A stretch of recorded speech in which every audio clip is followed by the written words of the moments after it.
Бұл оқиға түнде болды.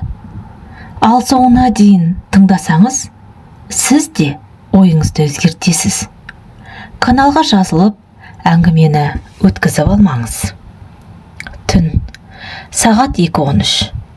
Үй іші тым-тырыс. Тіпті сағаттың тықылы да қатты естілетіндей. Айгүл төбеге қарап жатыр. Көзі ілінер емес. Жүрегі біртүрлі мазасыз. Неге ұйықтай алмай жатырмын? Күйеуі Дәурен іссапарда.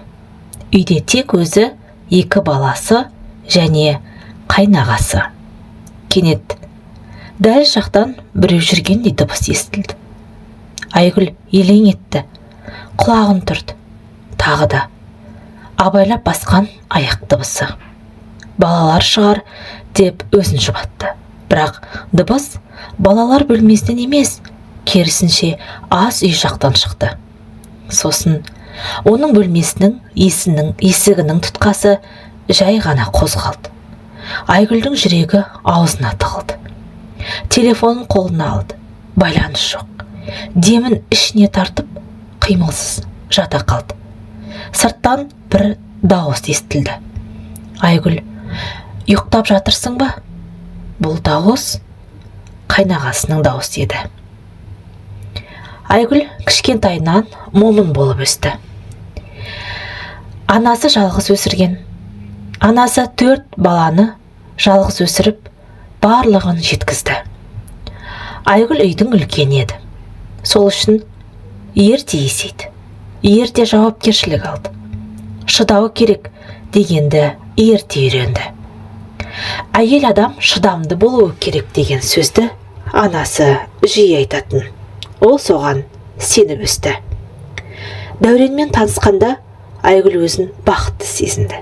Жігіт сыпайы, сабырлы, көп сөйлемейтін той болды.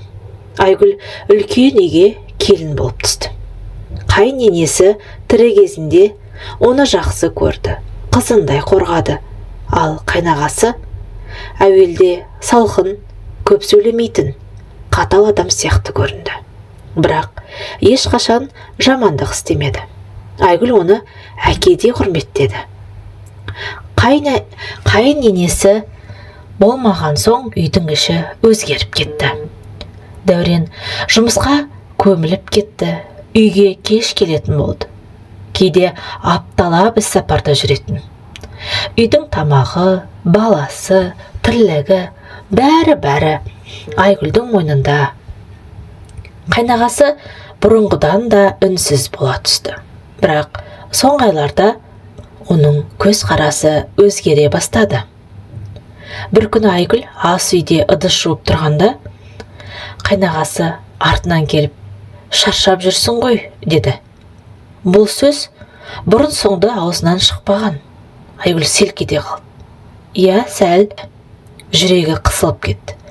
Сол күннен бастап ол адам кейде тым ұзақ қарап қалатын болды. Кейде артық сұрақ қоятын болды. Кейде үйде жалғыз қалуға тырысатын сияқты көрінді. Әртүрлі ойлар. Айгүл өз-өзімен күресті. Мен жаман ойлап жүрмін. Ол үлкен адам. Бұл мүмкін емес. Бірақ жүрегі күн сайын ауырлап бара жатты. Міне сол түн. Есіктің тұтқасы қозғалған сәт. Айгүл көзін жұмып, демін ішіне тартып жатты. Сырттағы адам есікті жайлап итеріп көрді. Ашылмады. Бірнеше секунд үнсіздік, сосын аяқ дыбысы алыстап кетті. Айгүл сол түні таң атқанша ұйықтамады. Сол оқиғадан кейін Айгүл үйде жалғыз қалмауға тырысатын. Балаларды қасынан шығармайтын болды. Түнде есігін іштен құлыптап жататын болды. Бірақ мазасыздық кетпеді. Бір аптадан кейін Дәурен келді. Айгүл жүдеп кеткен. Тамақ үстінде Дәурен, неге арықтап кеттің, деді. Айгүлдің көзіне жас келді. Сол түні ол бәрін айтты. Бірақ Дәурен қалай? Әйелінің сөзіне сенер ме екен? Сол түні балалар ұйықтаған соң Айгүл аз үйде үнсіз отырып қалды. Дәурен телефон шұқылап отыр еді. Айгүл: «Саған бір нәрсе айтуым керек». Дәурен басын көтерді. «Не болды?»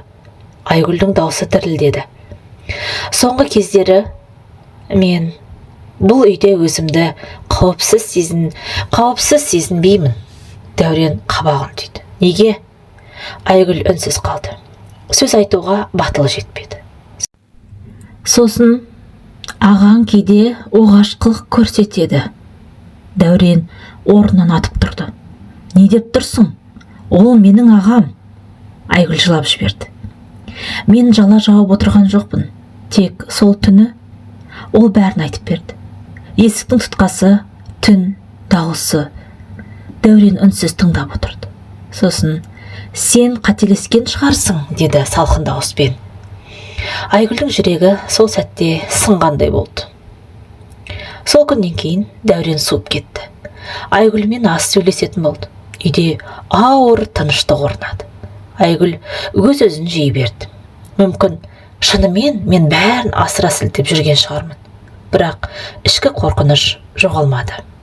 Бір күні Дәурен тағы да сапарға кетті. Айгүлдің жүрегі қысылды. Сол түні электр жарығы кенет өшіп қалды. Үй қараңғы. Балалар ұйықтап жатыр. Айгүл төсегінде қозғала алмай жатыр. Кенет дәл жақтан тағы да аяқ дыбысы. Айгүлдің жүрегі тарс-тұрс соқты. Сосын балалар бөлмесінің есігі сықырлады. Айгүл орнынан атып тұрды да шамын жағып жүгірді. Балалар бөлмесі. Ешкім жоқ. Бірақ есік ашық тұрды. Сол оқиғадан кейін Айгүл бұл үйде қала алмайтынын түсінді. Ол еш шешім қабылдады. Таңертең балаларды жинады. Ең керек киімдерін алды, анасының үйіне кетіп қалды. Дәуренге: «Мен біраз уақытқа кетем, ойлануым керек», деп қана хат жазып қалдырды. Анасы бәрін бірден түсінді. Айгүл жылап отырып бәрін айтып берді. Анасы: «Қызым, кейде үнсіздік сабыр емес, кейде ол өзіңді құрбан ету». Бір аптадан кейін ауылда шу шықты. Қайнағасы басқа бір келінге де тиіспек болған екен. Сонда ғана Дәуреннің көзі ашылды. Ол анасының үйіне келді. Дәурен Айгүлдің алдында басын төмен салды. «Мен саған сенбей, ең үлкен қателік жасадым». Айгүл: «Мен сені күттім, қорғауыңды күттім», деді. Дәурен жылады. Бірақ Айгүл: «Мен бұрынғы өмірге қайтпаймын. Мен енді балаларым үшін де, өзім үшін де қорған болуым керек. Өз бетіңше өмір сүруді таңдадың».